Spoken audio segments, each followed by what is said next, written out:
This interview is for information only and should not be considered as investment advice or a recommendation to buy shares in the company featured. Welcome to this Stockbox interview.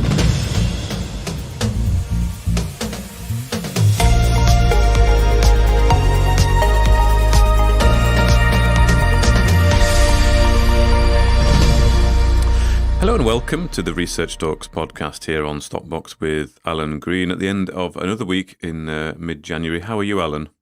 I'm very good, thanks, Mark. Yeah, this is the first week, of course, the first full week in January, and it's certainly flown past. Actually, we've been really busy this week, and I think we expected it to be, but it was also a busy 4-day week last week too. So yeah.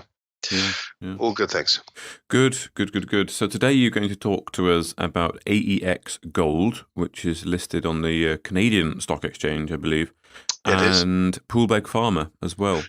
It isn't. Yep, and Poolbeg Pharma too. Yes, certainly. So we'll start with AEX Gold, and of course, viewers will probably and listeners will no doubt have seen the interview that I did with Elder Olafsson yesterday.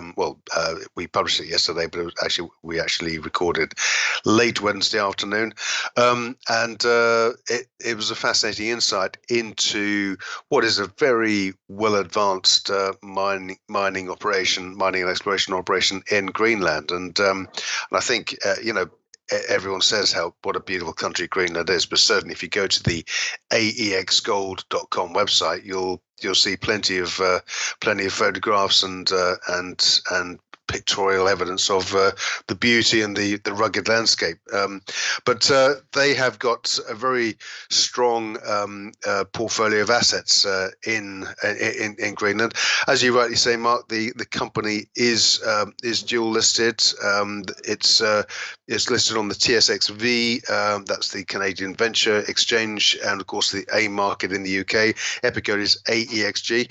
Currently, the company's currently trading on a market cap of around 60 million, and at the end of the quarter three, I was talking to Elder about the company and about the corporate structure.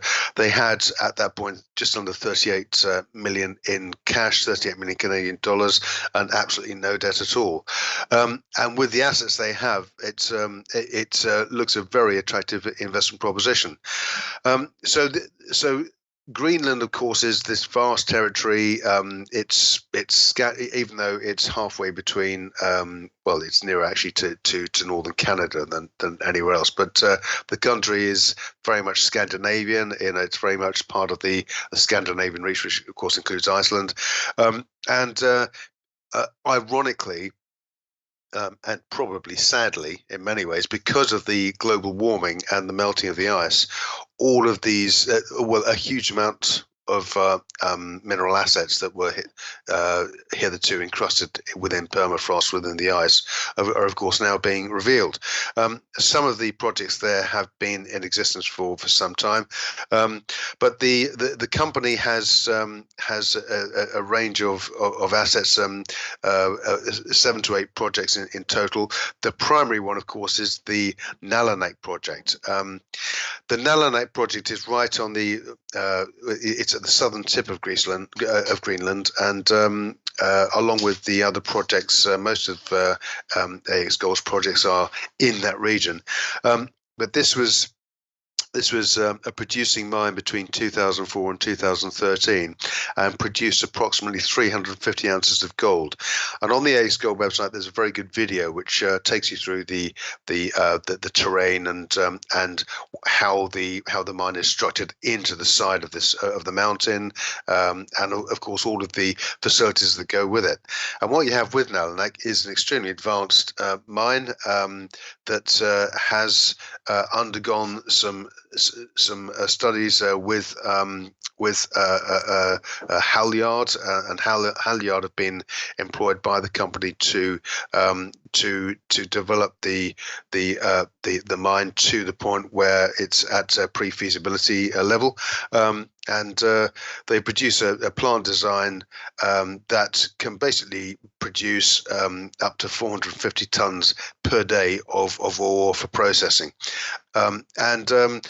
within the infrastructure, they have a very they have a detailed camp, a camp for the team that are working on the mine. They have a processing plant for the tailings dam, and infrastructure that is currently being looked at. And again, as we've covered on many occasions, of course, modern mining techniques, data mining, everything else enables you to look at these old mines, and when the commodity price or the asset price is at the right level, and then of course it makes redeveloping the mine or delving further into what's underground an absolutely feasible exercise.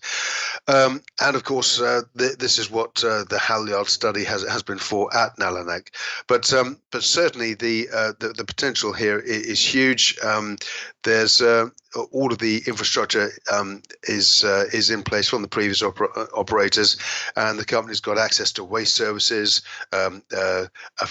critical fleet ambulances, roads and bridges, and I've already mentioned that all-weather camp, of course, and this was all in place, or most of it was in place when AEX Gold took the project on.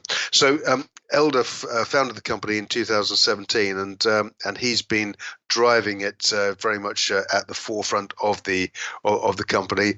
We have Graham Stewart in, who's former Pharma Petroleum. He's also part of the board and a very extensive team. But what's really differentiated AEX Gold is, I think, with the area, is that the government there are providing many incentives to attract mining companies to Greenland in order to operate projects, to work on exploration projects, and to really help them develop the commodity asset base, and of course in doing so the economy.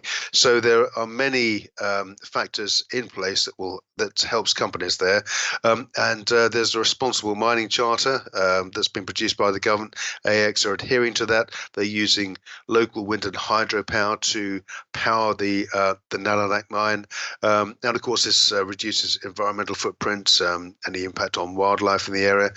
And there are a number of social and governance factors, and one of those is to train and employ up to 50% of the workforce from the local population, which is, it's incredibly important, because of course the locals have the knowledge of the area, and of course they understand the environment like a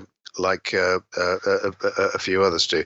So AEX Gold has very much set out its intentions to work with and employ the locals from the area.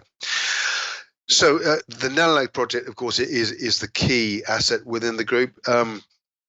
But there's a very good map that shows the region in southern Iceland. Of course, the Nanotalic gold belt, which runs across the region, and across that gold belt there are a number of projects. Firstly, there's the Veigar gold project, and this is the gold has been located within the bedrocks there.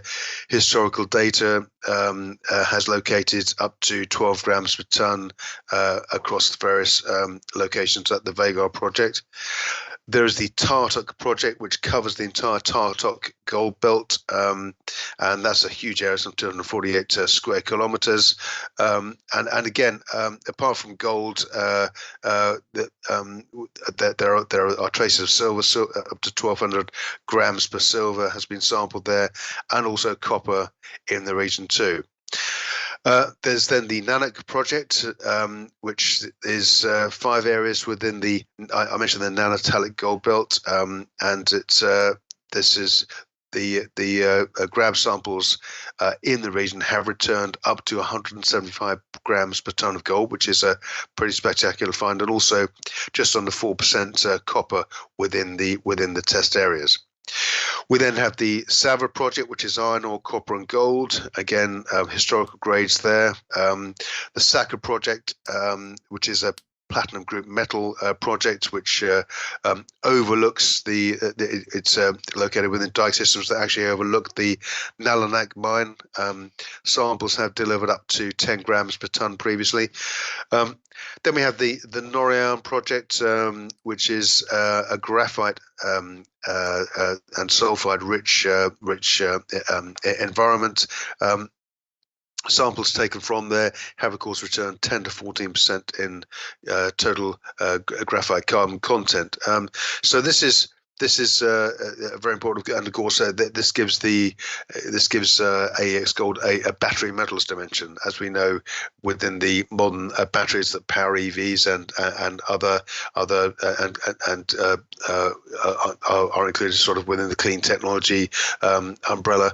Up to 40% of the weight and the content of a modern battery is graphite, so that's a very important consideration too. Mm-hmm. There are several other exploration licenses: the Anaratut license, the Sarluk, and the Coppermine Birch license, which is a new license the company acquired in 2021, the range of projects. I think the one of the important factors is here that all of the projects are really located within 300 to 400 kilometers, which of each other, which in Greenland terms is very, very local indeed. It's right at the southern tip of Greenland, and of course it's very accessible most times of year. There was, of course, a COVID travel ban at the start of last year, which impacted on the company. But the share price for AEX Gold has recovered steadily over the past 4 months, particularly once the exploration team arrived back on site at Nalunaq in June last year. A drilling campaign was undertaken, and some 51 holes were drilled from at the campaign. Of course, this was very the assay results we are expecting to receive back at some time in the not too distant future. So the company's very well poised at this present moment in time, I think, to move on, and once the PFS comes back from Halyard for the Nalunaq gold mine, I think we're going to see the valuation of the company increase exponentially. And of course, that's something I know the Graham Stevenson at SI Capital was talking to you about as well. So in summary, AEX Gold is we've seen the share price increase since last summer. We have the assay results to come back, and from the Valley drilling campaign at Nalunaq, and of course there's a raft of other projects that could deliver developments at any time during 2022. And certainly the chief executive Elder Olafsson, said to me that this is we really feel we're poised to take a big step forward now as a company. So very exciting times. Okay. Yes, it's Charlie Stevenson from SI. Sorry, yeah. Charlie Stevenson, Graham. Yeah, I have a friend, Graham Stevenson. So yeah. So we did a podcast, our Geo podcast, which we haven't done for a little while with Charlie, and that'll be out soon. And he talks about AEX and what he likes about the project. And one of the things that he said, which I completely agree with, there was another company that we're talking to fairly regularly out in Alaska, and it really, when I was talking to them, really opened my eyes to what Alaska has to offer. You don't really consider it to be a prolific mining region. Also, it's considered quite hostile. And he said, yeah, Greenland is like the European Alaska. And it's somewhere that really he feels is going to be really coming on as a real hub for Europe's access to these commodities. And as you said, it is partly because of, the receding of the ice sheets there that's exposing this access to these areas that wasn't perhaps available in the past. But it's still quite exciting, though, I think, to be. It could be maybe there's a new commodity rush, gold rush in Greenland, and the main reason it hasn't been explored is because of its hostility and the ice there. But that's changing now. So it could turn out to be quite an exciting landmass to explore on. You could see a lot of companies popping up there, I think. Yeah, well, I think we've seen activity, and you're right, Mark. I've sort of looked at some Alaska projects in the past and listened to some of the companies that are operating there, and it is a relatively hostile territory. But at the same time, companies have operated there in the past. I think because of the recent changes, certainly in the government, and the incentives that the government are providing. So if you're using hydro and wind power, if you're employing the local community, then there are some great tax breaks and some great incentives there provided by the government to really help you fast track your project. And so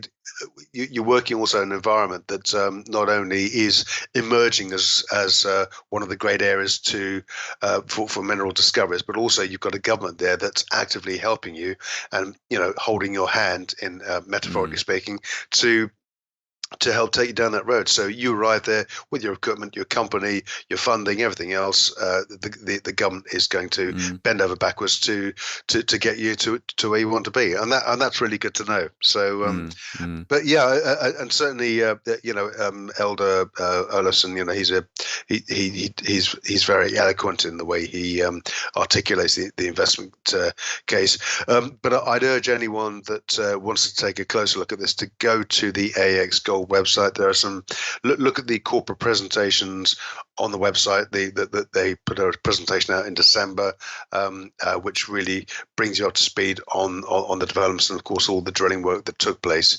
And there's going to be a lot of news flow coming up in the next few months. So yeah, it's at a very exciting juncture. Yeah, the website is very good, actually. There's some really good videos on there that show you how they plan to extract and mine the ore down there. So it is worth, it's definitely worth a visit. Just a final point, Alan, they have a lot of projects, don't they? Are they all at various stages? What's perhaps the most, I don't know, advanced or exciting one at the moment? Well, Nalunaq, without a doubt, there's certainly been some work at Veigar, and of course this is, but the focus is all on Nalunaq, and of course the Valley drilling campaign, which was undertaken quarter two, quarter three, quarter four last year. That's all about understanding the Nalunaq gold mine, and also the extensions to, of course, the previous mine operated on the side of the mountain, but the company AEX believes that actually it goes well beyond that. So of course they're drilling to look at the geological anomalies that exist in the area, and to get an understanding of just how the mineral strata underground extends into the area that they're now drilling. And of course, if they can expand that mine with the infrastructure already in place, with the all-weather camp already in place, with the team working on the ground there, then it's going to be it'll be a very easy and straightforward process to ramp up activity, and of course start mining the new gold, because everything's there to operate that mine. So that of course that's the flagship project, and I think that's the one that's got everyone excited and focused, because in the same way, we've spoken before about Carousel Gold, with an existing gold mine that's already producing. This is Nalunaq is the Greenland equivalent to that, and it's all owned by AEX Gold. Okay, excellent. Well, thank you very much, Alan. Very comprehensive overview there of AEX Gold. So the next company is Poolbeg Pharma. So a little bit different from mining, but what are you going to tell us about Poolbeg? Okay, well, Poolbeg Pharma, we did speak about these, I think, last year. So Poolbeg Pharma is listed on AIM. POLB is the EPIC code. And of course, this was spun out of Open Orphan last year, with some of one of the assets from Open Orphan, which, given Open Orphan's involvement in the human challenge testing up at the hospital in London and the other locations, Poolbeg, it was felt, could develop some of the other assets that were in Open Orphan, and probably weren't getting the recognition they would otherwise have had. So Carl Friel, of course, is the driving force behind both Open Orphan and Poolbeg. Carl is a major investor in the sector, founded Amrit Pharma in 2015. And his companies invested in and took a big stake in both Open Orphan and, of course, in Poolbeg. And Open Orphan remain shareholders in Poolbeg going forward.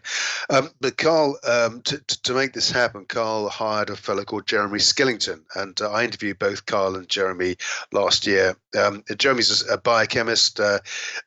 He joined Inflazome Biotech in 2016, which was sold to Roche Pharmaceuticals for $450 million in 2020. So, Jeremy's got a track record of developing clinical assets and biotech assets and moving them on.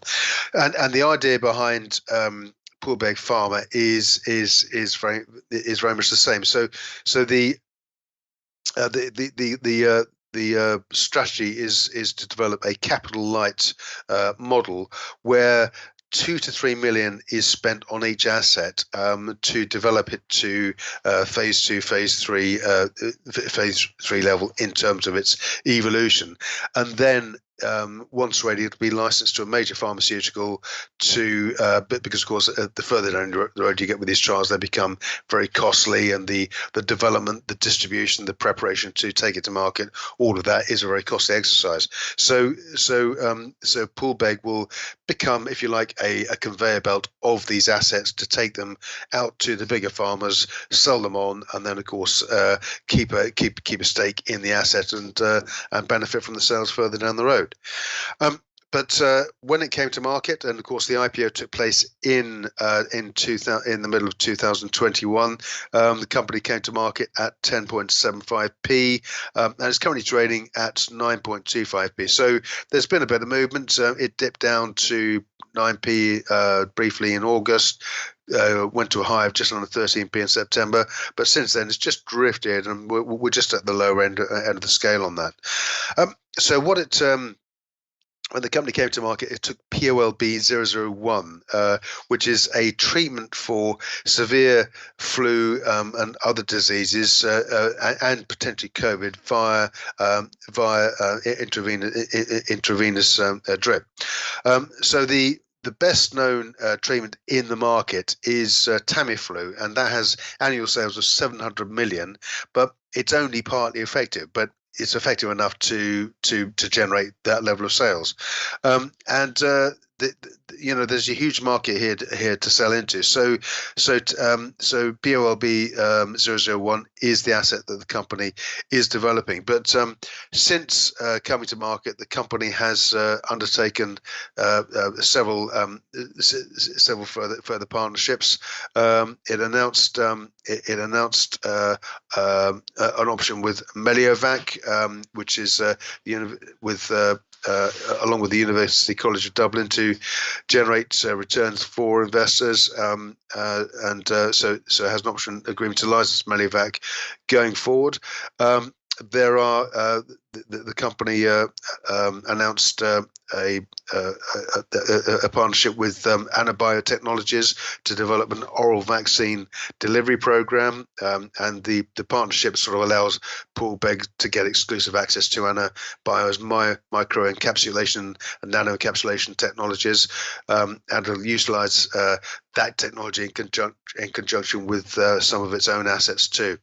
And this is really where Poolbeg has developed to date. Of course, there are also partnerships announced in October last year with European Genomics to complete RNA sequencing for Poolbeg's respiratory syncytial virus treatment, and of course the company has also developed its own Predict viral platform, which it's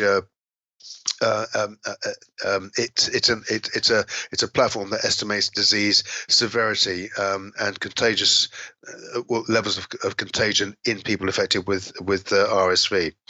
So there are a raft of assets within the company, within the group going forward, and I think the idea to bring these treatments and these drugs to various points where they're at phase 2, phase 3 level, sell them onto the big farmers and create that conveyor belt is a very strong model. And I think when you look at the team, we've got Jeremy Skillington. I've already outlined Jeremy's bio. Carl Friel, of course, who's driven Open Orphan and done an incredible job there. And also, I did mention Carol Dalton. She's the vice president and co-founder of the company too. And there was in fact an interview with her in the Irish Times a day or so ago. But in short, the company is still very much on the launch pad. The shares are ticking over at 9.2p. There's not been much movement since then. So I think once we start to see the company take these first steps down the road and start to sell these, start to see that conveyor belt of drugs get sold on to the big farmers, then I think people realise the potential within Poolbeg, and so it certainly makes a very strong investment case going forward. Given that, of course, Jeremy Skillington's already sold on Infosome to Roche Pharmaceuticals, and those are the target companies I imagine that Poolbeg will be looking at going forward. Okay, so they are at a fairly advanced stage then. They are, yeah. Well, the certainly POLB 001 is it's a long way down the road, and there are sort of many drugs that really haven't got to market because the companies can't find a way to take them on to develop them to the next stage. And of course, this is crucial. There are probably some great and revolutionary treatments out there that haven't yet seen the light of day, simply because it's difficult to get that treatment or that drug onto a conveyor belt to develop it to a certain level and then to sell onto pharma. But this is what the Poolbeg model is about. It's about creating that conveyor belt. Okay. And of course, you've got two people there in Carl Friel and Jeremy Skillington who've already done it and understand the process, and that's the key differentiator. Yeah, if they've done it before on a track record for doing that, and if that's the vision and the plan for Poolbeg.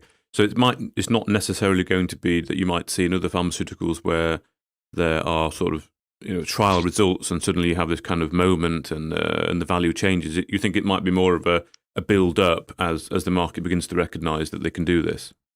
Yeah, that's right, and it's also about the partnering too. So we've seen the partnership with Anabio and also the European Genomics partnership, and this is how they're going to work going forward. So you'll probably get these smaller companies coming to Poolbeg, with these assets, partnering, developing the assets, taking them on, and certainly the focus for Poolbeg is very much in the infectious disease market, which is you've got a global marketplace of it's expected to be of some 250 billion by 2025. So it's a huge market to sell into.